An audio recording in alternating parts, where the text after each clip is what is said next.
Rats, often considered to be the bane of homeowners, are now being used to save lives. Sounds surprising? Here's more.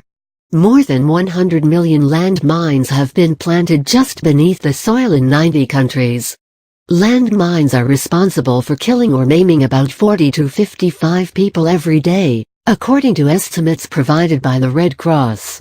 There are approximately 500 mine-sniffing dogs deployed worldwide to help detect deadly unexploded landmines, so that they can be removed safely.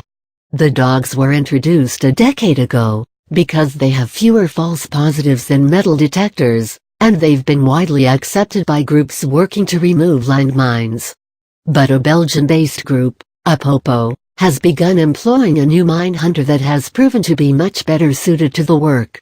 Bart Weetjens, the founder of Apopo, has been running a lab in Tanzania for the past 7 years training Gambian giant-pouched rats to sniff out landmines.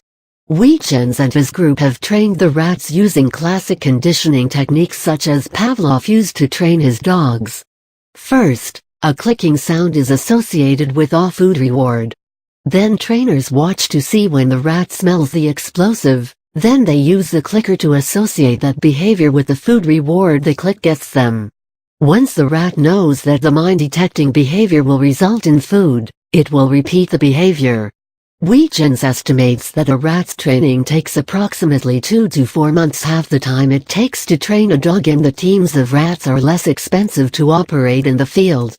Weetjens says that the rats are much more efficient at sniffing out landmines, because they are more focused.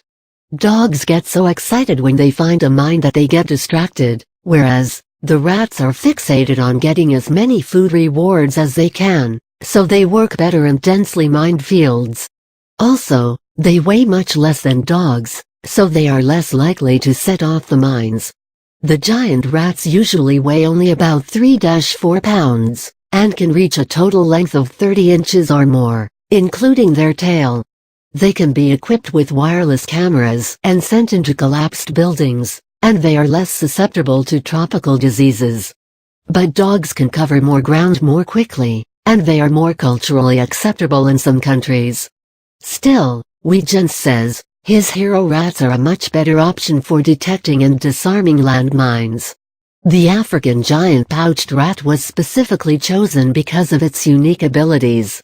The pouched rat is not nervous and has an extremely keen sense of smell.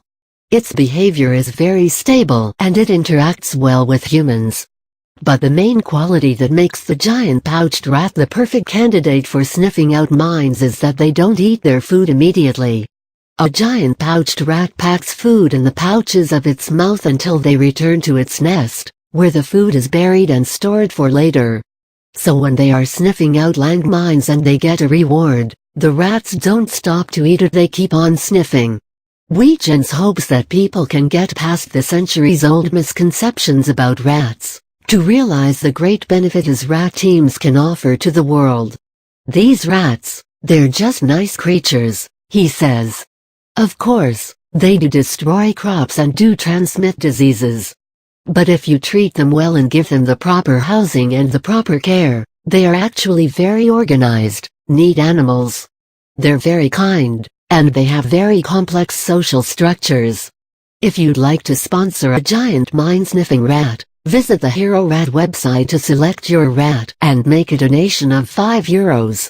The rats currently available for sponsorship on the site include a newly born rat, one beginning training, a fully active hero rat, and a special 2-for-1 deal named Poschenbecks. You'll get pictures of your rat, as well as regular updates from trainers on your rat's individual progress, either in training or out in the field sniffing mines. And you'll get an official Hero Rat adoption certificate to hang on your wall.